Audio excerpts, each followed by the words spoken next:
Baik, bismillahirrahmanirrahim. Assalamualaikum warahmatullahi wabarakatuh. Alhamdulillah, alhamdulillahi rabbil alamin, wa bihi nasta'in wa ala umurid dunya waddin. Wassalatu wassalamu ala asyrafil anbiya'i wal mursalin, sayyidina wa maulana Muhammad wa ala alihi wa sahbihi ajma'in. Summa amma ba'd. Rabbi shrah li sadri wa yassir li amri wahlul 'uqdatam min lisani yafqahu qawli. Tiada kata yang paling pantas diucapkan bagi seorang hamba dimanapun dan kapanpun kecuali puja dan puji kepada Allah Subhanahu wa ta'ala atas segala nikmat yang telah Allah berikan kepada kita sebagai hambanya, yang mana kalau nikmat itu ingin kita hitung, niscaya kita tidak akan dapat menghitungnya. Salawat beriring salam juga tak lupa kita selalu sanjung-sanjungkan kepada Rasulullah SAW. Allahumma sholli wa sallim wa barik alaih. Semoga dengan memperbanyak salawat kepadanya, kita termasuk umatnya yang kelak mendapat syafaat. Amin ya rabbal alamin. Pertama sekali ingin saya sampaikan, ingin saya ucapkan adalah selamat kepada yang hari ini telah melaksanakan khatam Al-Qur'annya gitu ya. Selamat kepada saudari-saudari kita yang hari ini telah menyetorkan 30 juznya. Nah, pesan saya kepada semuanya, ya terutama yang hari ini khatam, bahwasanya khatam setoran itu hanyalah langkah baru tangga awal. Belum bisa dikatakan sebagai hafizah. Ya. Imam Ibnul Qayyim pernah berkata, siapa itu hamilul Quran? Hamil itu apa? Orang yang membawa Al-Quran. Maksudnya orang yang membawa Al-Quran dalam pribadinya gitu. Siapa itu hamilul Quran? Yaitu orang-orang yang mengamalkan Al-Quran. Jadi bukan orang yang menghafalkan Al-Quran, sudah khatam, sudah mungkin, tapi Al-Quran itu hanya menjadi tulisan-tulisan dalam dadanya saja.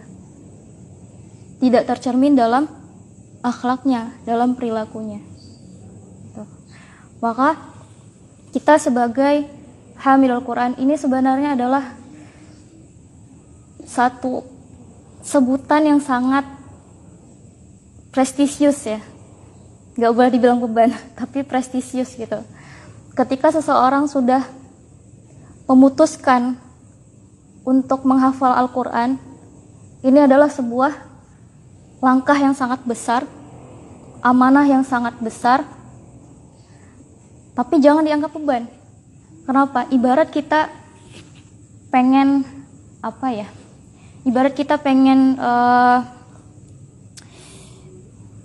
punya mobil yang mewah gitu. Taruhlah, jangan nyebut merek ya. Mobil mewah gitu ya, satu mobil mewah. Nah, ketika kita pengen mobil itu gitu, apa usaha yang akan kita lakukan?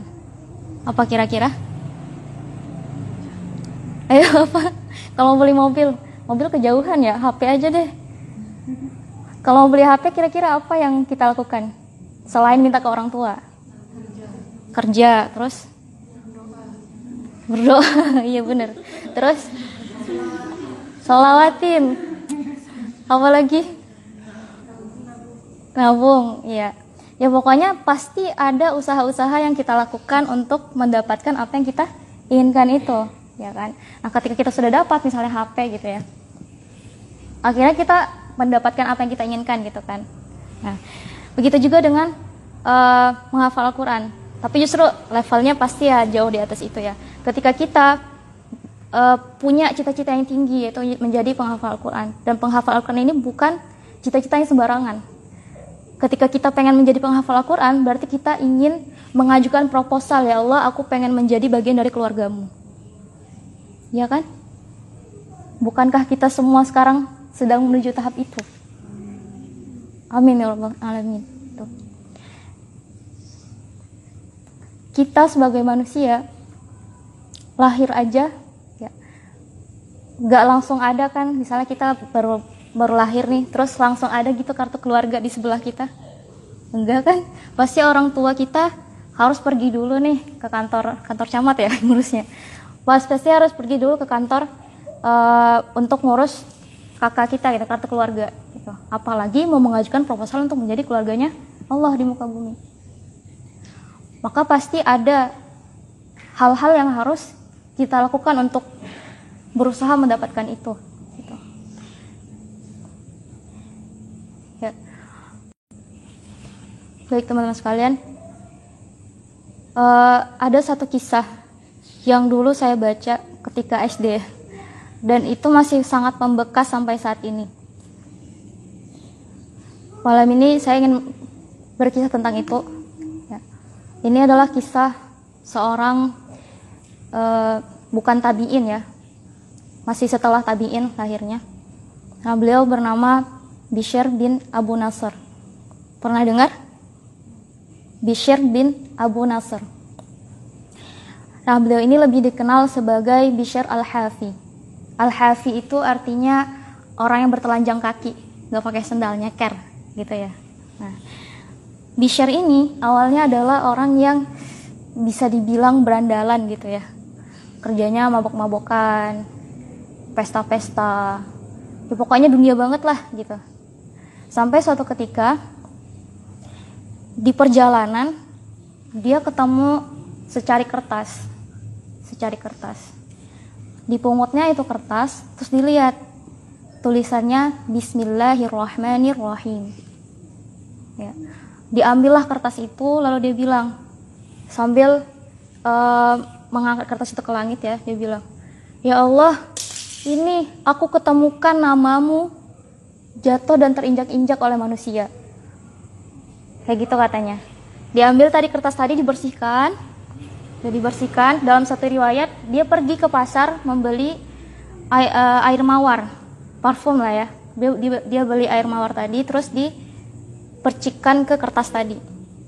Terus kertas tadi dikantongin, dibawa pulang, ditaruh di dinding rumah yang tinggi supaya nggak lagi terinjak-injak. Nah, apa yang terjadi setelah itu? Suatu hari ketika dia lagi berpesta sama temannya ya, tiba-tiba ada orang, ini seorang ulama ini datang mengetok pintu rumahnya yang tadi musik-musik di dalamnya gitu kan. Dia kan dengar ya dari luar suara hiruk pikuk itu yang di dalam. Terus yang buka pembantunya, tok gitu kan. Assalamualaikum. Waalaikumsalam gitu. Nah, ketika si pembantu ini udah membuka pintunya, terus ditanya, "Ini yang punya rumah orang merdeka atau hamba sahaya?" Dulu masih ada hamba sahaya ya. Terus dijawab, "Oh, yang punya rumah ini orang merdeka." Gitu. Terus dijawablah sama ulama ini, "Oh, pantas saja." Gitu. Kalau seandainya dia hamba, pasti dia takut kepada tuannya. Ngerti nggak maksudnya? Seandainya dia seorang hamba, pasti dia akan takut kepada tuannya. Maksudnya tuannya di sini adalah Allah gitu. Seandainya dia benar-benar ngerasa dirinya ini hambanya Allah, pasti dia nggak akan berbuat maksiat di rumah itu. Intinya kayak gitu ya. Terus akhirnya si ulama ini pulang ke rumahnya. Terus Bishr tadi manggil pembantunya gitu. "Siapa itu?" gitu. "Enggak, tadi ada orang," terus diceritain.